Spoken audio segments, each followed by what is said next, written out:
was rejected by a matchmaker this week. She wouldn't be able to work with me. When we met, I told her what I was looking for and told her a lot about me. And I tried to highlight some of my core qualities, including the fact that I'm very, very type A, organized. I like to be the leader. I also told her I was looking for a man who was also a leader because I don't want to always be the leader, believe it or not. I told her I was looking for someone that was at or above the same income level as me, driven, who is ambitious, who is ready for a long-term relationship and ready to get married. She may have actually picked up on the fact that I'm a little high strung. I'm not like a stressed out or anxious person. I'm just high energy or type A. This is who I am. And she was asking me, do I meditate? No. Do I journal? No. Do anything woo? And I said, no. I said, in fact, I'm not even on the same planet as woo. When talking about what I didn't like in a man, I said I could never really be with a beta type man. I specifically used the word doormat. I said I would chew them up and spit them out. Saying that, men really like a soft woman and I should try some of these vision board journaling, meditating type of things. Would never be that type of person. I asked her if she thought I would be ready for her services.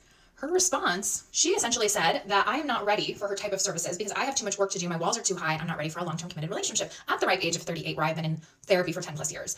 She also said that she's too woo for me, which I can accept that. That's fine. However, I shouldn't need to be a woo type person to be worthy of love. She also said that I need to soften a little bit and men like a softer woman. Essentially, I spent $350 to meet with this woman, have her tell me I am not worthy of love as I am, but the fact that I need to change in order to be worthy of love and partnership. Which honestly, I think for that reason alone, she should have her matchmaking license taken away because we shouldn't be pushing on these narratives that people are not worthy as they are and essentially telling women that the type of woman they are isn't worthy of love. Well, it sounds to me like one session with this matchmaker pointed out more accountability than a decade with her therapist. I don't meditate, I don't journal, I don't do woo, whatever that means, but I imagine spirituality, and I'm never going to try those things. So what work has she been paying her therapist to do for 10 years?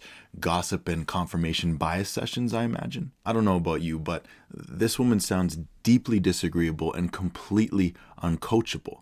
And then when this matchmaker said that they wouldn't be a good fit to work together, she immediately took that rejection like she was being told that she wasn't worthy of love. That is a massive rejection wound just bleeding all over the canvas. Hence why she went on the attack, spewing verbal vomit all over the internet and demanding her money back and the end of that matchmaker's career. Once again, this is the type of inner work and awareness that I imagine 10 years of therapy would touch on. That is the refund that she should be looking for. I think that the matchmaker's refusal to work with her was actually very professional. Rather than accepting more money from a client she didn't believe she could provide the right value to, she kept it real. She let her know that they wouldn't be a good fit and gave some constructive criticism and a suggestion towards cultivating more internal soft skills like exploring emotions and spirituality. Not once did she say that she wasn't worthy of love, and I also find it interesting to have such an aggressive response to criticism and accountability while also claiming to want to be with a man who is a leader. The math doesn't math. There's a lot more we could break down, like how she said she doesn't want any beta males and that type of rhetoric, or we could talk about how she requires a man above her pay grade, and depending on what that is, we might be talking about a very small percentage of highly successful men. And we all know the red pill guys will be quick to jump on that and say that such men don't want some woman in her late 30s.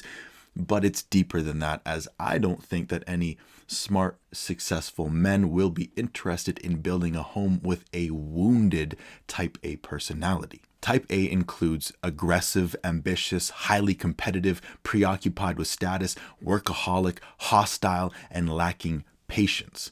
While these traits can make you a shark in the corporate world, who wants to come home and raise kids with someone like that? Balance and healing is key. A wounded and insecure type A person is a bull in a china shop. They will be demanding, micromanaging, uncooperative, inflexible, high-strung. They will not be a place of comfort or peace. Our relationships are a reflection of ourselves. If I was a betting man, I would bet that the only types of men who would be willing to put up with such wounded type A energy would ironically be the betas, the wounded men who lack boundaries and backbones, who will cater to all the demands, men who are looking for their mothers, the men that she said that she would chew up and spit out, while some of the more alpha types may stop by for some milk from time to time, but they will not be buying the cow. Anyways, those are some of my thoughts on that. What do you think?